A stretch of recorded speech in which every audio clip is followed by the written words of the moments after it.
Hello पापा, कहाँ हैं आप? पापा, मैं ऑफिस में हूँ। क्यों, क्या हुआ? गुड़िया, पापा आप जल्दी घर आ जाएं, मुझे अपने फ्रेंड आमिर के साथ 14 अगस्त की शॉपिंग करने जाना है। घर कोई भी नहीं है, आप ही तो कॉलेज से ही अपने फ्रेंड के साथ शॉपिंग करने चली गई हैं। मुझे वाइट शर्ट और ट्राउजर लेना है ताकि कल जब मैं गाल पर दिल दिल पाकिस्तान लिखवाऊं तो जो देखे वो देखता रह जाए। पिछले साल की तरह इस बार भी हम खूब इंजॉय करेंगे। आमिर ने तो 14 अगस्त के लिए नई बाइक भी ले रखी है।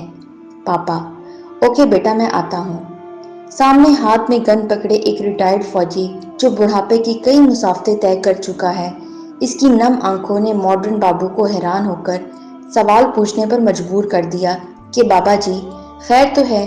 क्या हुआ, आपकी आंखें नम क्यों हैं?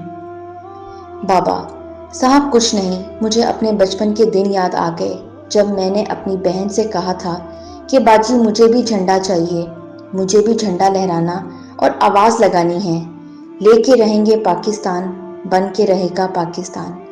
साहब, मेरी बहन चुपके से अंदर गई और अपनी सब्ज कमीज का दामन फाड़कर मुझे कहती है, जाओ भाई, लकड़ी का डंडा ले आओ। फिर मेरी बहन ने पहली मर्तबा मेरे हाथ में झंडा दिया और मैं बहुत खुश था। आज मालूम हुआ कि वो खुशी किस बात की थी।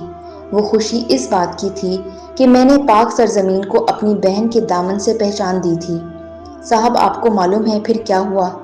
हमारे मोहल्ले पर हिंदुओं ने हमला कर दिया और मेरी बहन की इज्जत लूट ली और इसे साथ ले गए।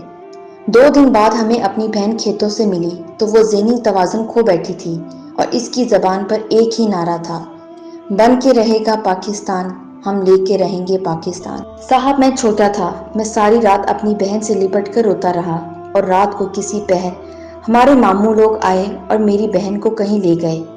मैं और मेरे चाचू सुबह होने से पहले ही अपना घर छोड़ चुके थे।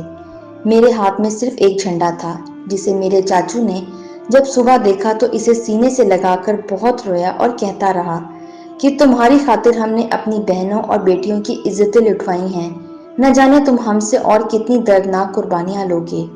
मैं समझ नहीं पा रहा था कि चाचू बार बार इस झंडे को ये क्यों कह रहे हैं कि तुम और कितनी कुर्बानियां लोगे। साहब, मैं चाचू से पूछता कि हम कहाँ जा रहे हैं तो चाचू कहते, मालूम नहीं बेटा, बस तुम चलते रहो उस वक्त तक जब तक मौत नहीं आ जाती या फिर हम अपने मुल्क नहीं पहुंच जाते।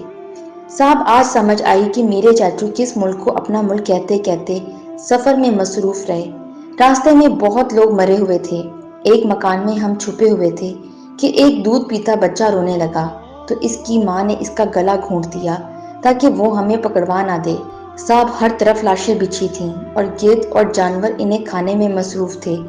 हम कुछ लोग रात को वहीं रुक गए ताकि इस जगह रात गुजार सकें। और साहब, मालूम है आपको, सारी रात मेरे चाचू क्या करते रहे? सारी रात मेरे चाचू औरतों की लाशों पर मर्दों के बदन से कपड़े फाड़कर डालते रहे और रोते रहे और जागते रहे कि जानवर मुसलमान माओ बहनों बेटियों की लाशों की बेरुमती ना कर सकें। और इसी दौरान ना जाने कब आंख लग गई और थोड़ी देर ही सोए के फिर रात को उठकर सफर शुरू कर दिया। जब मेरे चाचू इस पाकिस्तान में पहुंचे तो मेरी बहन के दामन और पाकिस्तान के सादा झंडे को हर वक्त चूमते रहते थे, यहाँ तक कि इस दुनिया से रुखसत हो गए। मालूम है साहब कि हमारे चाचू क्या कहा करते थे? जब भी कोई शख्स भारत की बात करता तो आप रोने लग जाते और कहते कि खुदा के लिए इस मुल्क का नाम मत लो जिसने पाकिस्तान की कीमत हमसे हमारी माओ बहनों और बेटियों की इज्जतें लुटवा कर वसूल की।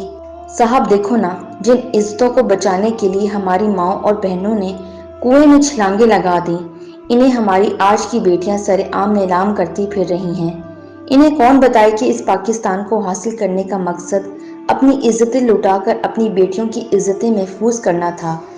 काश मैं इन्हें अपनी बहन का फटा दामन दिखा पाता।